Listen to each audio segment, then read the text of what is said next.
Bears Ears, hundreds of kilometres of breathtaking red rock mountains and ravines that are packed with hidden treasures. People have been traveling through this large landscape from earliest man 13,000 years ago. It's ancient country, home for thousands of years to Native American tribes, then 170 years ago Mormon settlers. Now it's home to one of America's fiercest culture wars after the president revoked the vast majority of its environmental protections. The Bears Ears is one of the most culturally rich or archaeologically rich places in our entire country. We have easily over 100,000 archaeological sites within the original boundaries of the Bears Ears. That line I said about don't take sandstone for granted, it actually is true.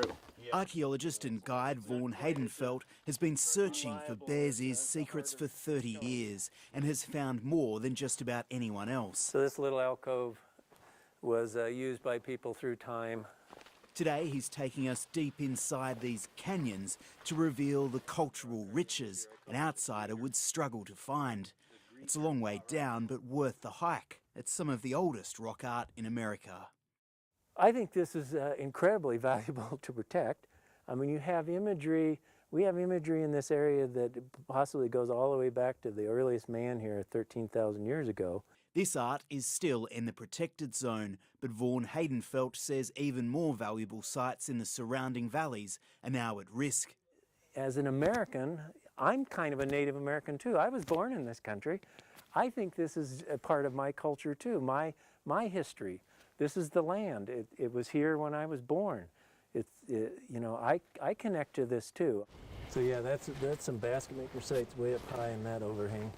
Our next stop is Monarch Cave. It's in a valley right out of a Western movie, but the stars of this canyon are much older. We clamber across the hillside past remnants of two-storey shelters from 1200 AD. And somebody stood inside their room up there and put their handprints. That's incredible. Yeah. Our final scramble is to this cliff fort, built by a local Puebloan tribe 800 years ago to protect from rival attacks. It was built in a time of warfare, and even today these barriers make the tribe's former home hard to reach. This has a real significance for Native Americans, and we should respect that. And I think it's time in our history we step up a bit and take their concerns a lot more seriously. We have people in this area that kind of dismiss that whole Native American viewpoint. When you turn the management of the forest over the tree huggers, the bird and bunny lovers, and the rock lickers, you turn over your heritage, you turn over your rights that you had as a citizen to take care of this country. Utah's dominant Mormon political class has a different view.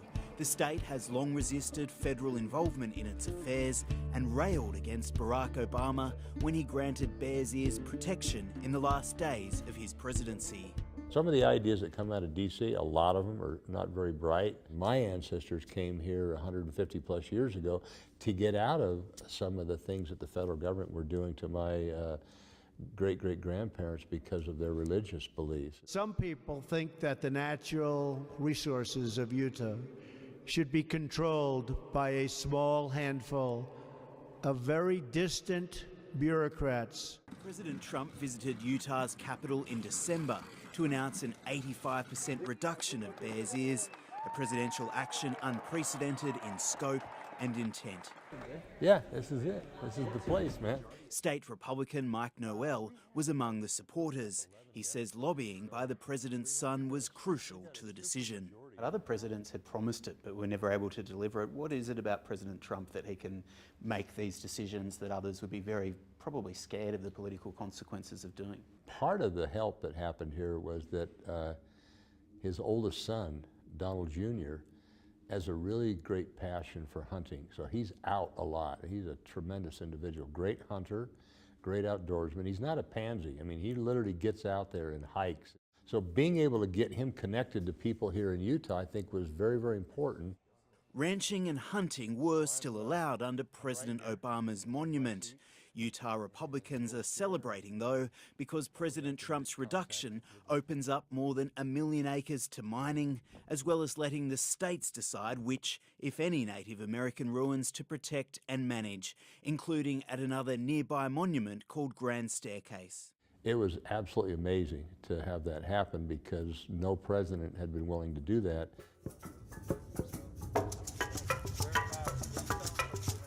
On the local Navajo reservation, which lies next to Bears Ears, they're furious. There's long been distrust with their Mormon neighbours, and they're worried about the future. Mother and daughter Nellie Begay and Tammy Nakai harvest materials in Bears Ears for ceremonies. Actually, it started when I was 12. My mom was a single mother, and so she already knew how to do the basket work. And she's a lefty and I'm a righty, so it was kind of hard for her to teach me. They say the new rules mean they'll be shut out of ancestral lands. Different trees, different barks, different herbs that we need, because if it weren't for that, we wouldn't even have anything today. And that's one thing that keeps our culture alive. Two of the local Navajo lead us up this winding mountain track to lands that are no longer protected.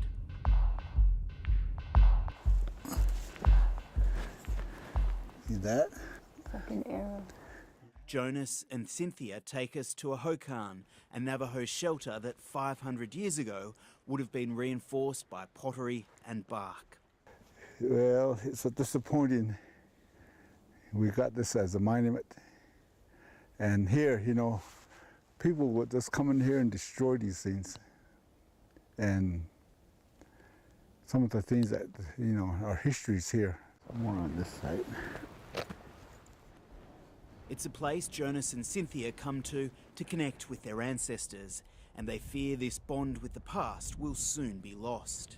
Yeah, when I see the threats to this area, such as looting, vandalism, and grave robbing, I see that as erasing our history as Native Americans. Knowing that this area has been left out of the current monument, it just shows how much Native Americans are still ignored to this day. Behind the politicians are the energy companies.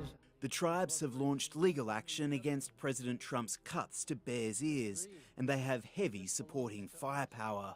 The billionaire founder of outdoor clothing company Patagonia is now funding a national campaign to reverse the decision. But in Salt Lake City, they're accusing the outsiders of hypocrisy. Let's hold them to it.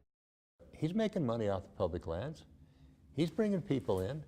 They're creating problems out there. I mean, they're walking on the land, and a lot of them are defecating on the land, and they're pounding pitons in the land. That's fine.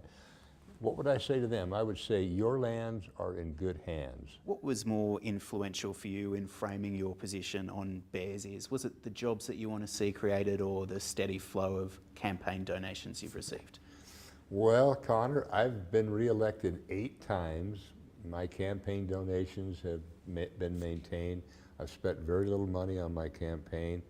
It's really my philosophy of the people that in that area, the majority of people in that area support what I'm trying to do. Republicans are also accusing environmental groups of paying Native Americans to protest. They reject that claim, but what's clear is that the fight over Utah's canyons is headed for the Supreme Court.